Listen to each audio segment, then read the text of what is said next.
morning. It's it's Tuesday, the 22nd of April 2025. Acid! Today we're going to talk about Pope Francis, who sadly passed away yesterday, the head of the Catholic Church.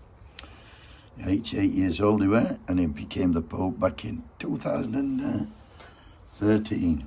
He's had a good run at it. What I liked about him, not being a religious type myself, he did continue to call for a ceasefire in Gaza.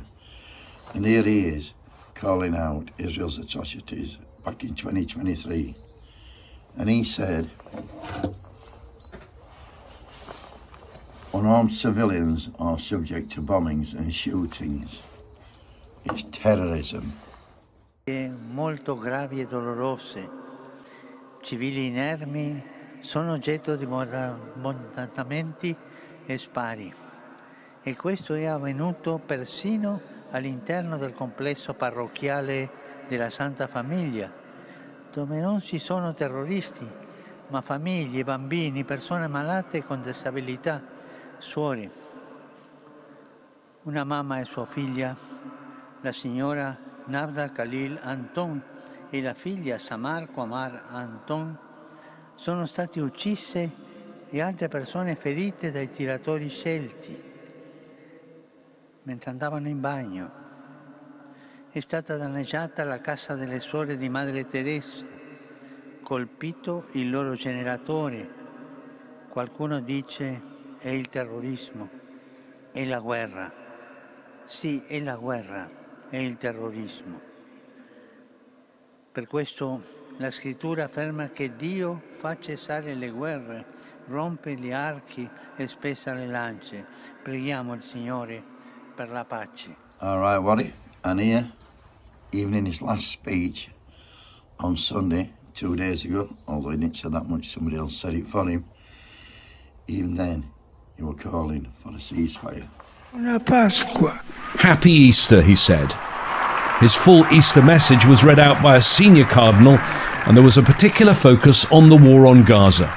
I think of the people of Gaza and its Christian community in particular, where the terrible conflict continues to cause death and destruction and to create a dramatic and deplorable humanitarian situation. In an era where moral cowardice is the norm, Pope Francis dared to say Gaza, a rarity amongst global leaders. It was a voice that didn't vanish when the bombs started dropping. He called out Israel, criticised Trump, he snubbed J.D. Vance. He can rest easy, unlike some. Of course, all the usual suspects came out offering condolences. One man of the same moral compass as the Pope said this. Have a guess who said this? This man said, Pope Francis dedicated his life to the marginalised, displaced and dispossessed. He was a rare voice for humanity. He spent his final days on earth calling for peace. Let his enduring legacy of empathy, courage and kindness inspire us all to build a humane world for all. Guess who said that? Well, it weren't Farage, it weren't Boris Johnson, it weren't Starmer, it weren't the King, it weren't President Trump, it was Jeremy Corbyn. What a man. And I'll leave you with this, a little quote from Pope Francis himself. He said, it's hypocrisy to call yourself Christian and chase away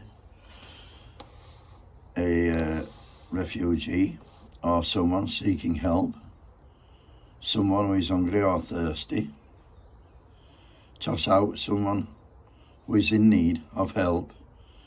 If I say I'm a Christian but do these things, I'm a hypocrite. That's so easy. Anyway, have a great day, everybody, and wakey wakey, rest in peace the Pope.